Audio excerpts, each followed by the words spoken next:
Hello, I am Jody Wolf.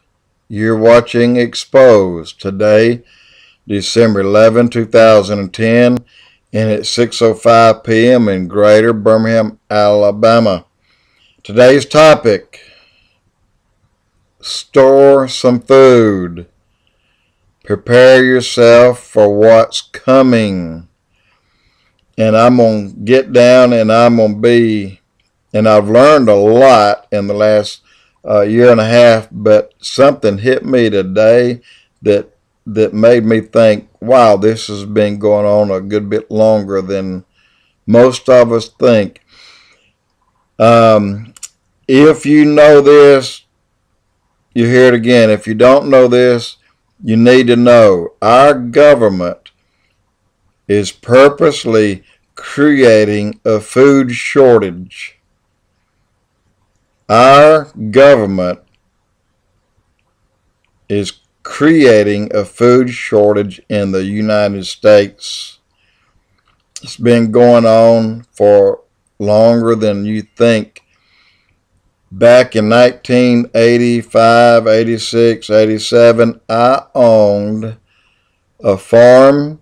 It wasn't a working farm. I had some horses on it and stuff. But it was on Chandler Mountain. It was 50 miles north of Birmingham. Next door to me was a place called Horse Pens 40. You can look up on YouTube or internet and find that.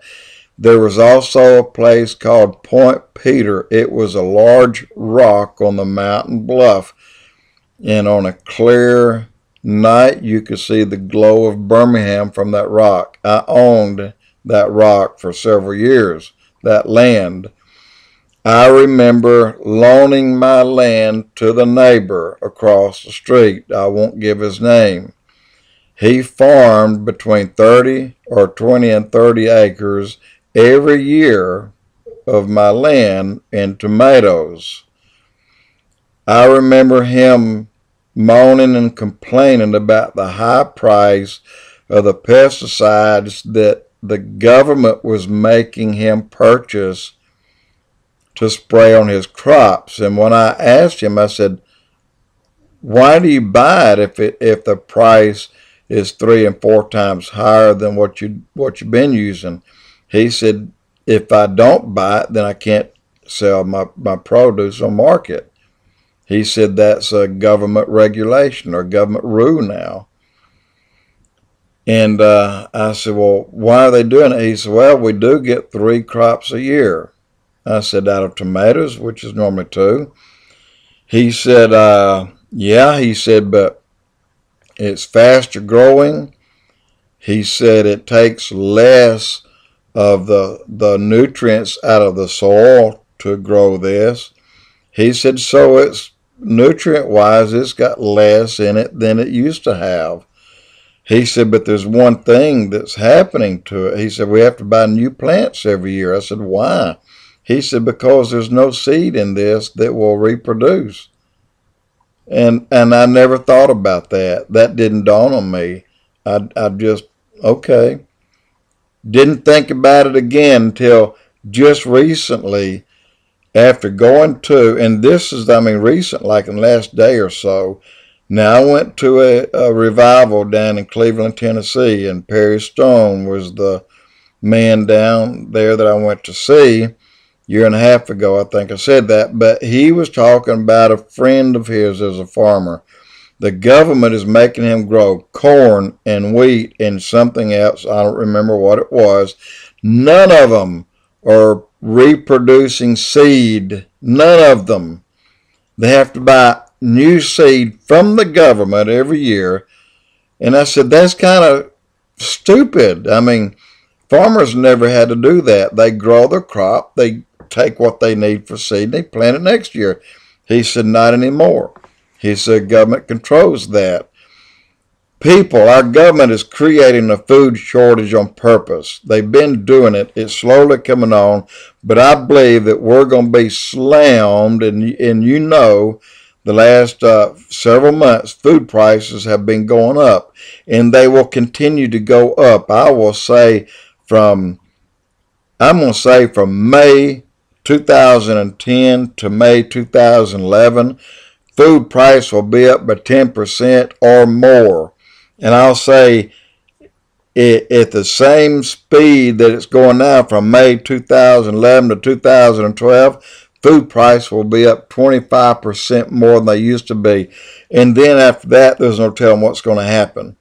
Look, I urge you, if you have a spot in your yard, and while you can, buy you some seed that you can grow your own crop. You know, even if you grow 3 or 4 tomato plants and 2 rows of corn and 2 or 3 rows of okra and a couple of squash or something like that, grow it. But make sure you get those that are reproducing their own seed, and then you won't have to buy seed every year. You'll have it. But if the government had their way, you won't have a garden. Think about that. Even if you don't have the space, it don't take much. You can do a 10 foot by 20 foot or 10 by 30 or a 20 by 20. You can do a small area. You know, unfortunately, you may have to learn to can to put it up. But start storing food. Start buying it. This is going to slam dunk us in the near future. It already has in Venezuela. It already has in most of Africa. It already has in these giant, what is happening here.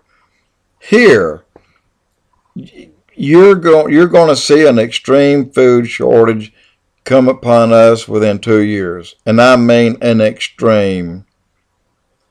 The government wants to own you. They will own you through the banks. They'll own you through defaults that you're making now. They'll own you because you'll be so dependent upon their bailouts and handouts. When they own you, you're a socialist. You got it? When they own you, you are a socialist. And there's one short step from being a socialist to being a communist. That's when you are then working for the government. In other words, just like in the days of the Bible, if you go way back and see what caused the Jews to fall and what caused the Jews to be in slavery, food shortages. They ended up giving all they had, selling all they had, and trading it for food until they didn't have anything to give but themselves. They gave their cattle, they gave their land, they gave their homes, didn't have anything else. They gave them all their possessions, and then they gave themselves. So they worked like slaves for 400 years, and the only thing they got out of it, the only thing, was enough food to last them. People, you don't want to go there. You don't want to get there. But we do have a current day Moses. You're hearing them blare on the TVs and radios today. You have John Hagee, you have Jack Van Impe, you have Perry Stone, David Jeremiah, you have Hal Lindsey. You have great people that are telling you every day that you need to pay attention, you need to prepare. So I urge you to do just that. But we are coming in a time when one day it will all end suddenly. And that's coming. It's written in the Bible. Make sure you're safe. Make sure that when that time comes, that it is safe for you to go. When I say go, it's either die or it's either be raptured. Make sure your soul is prepared. Takes you a grand total of less than 10 seconds to accept Jesus as your Lord and Savior. But the times are coming, I promise you, and they're going to hit us. I mean, hit us like a train within 2 years. Jody Wolf, EXPOZ.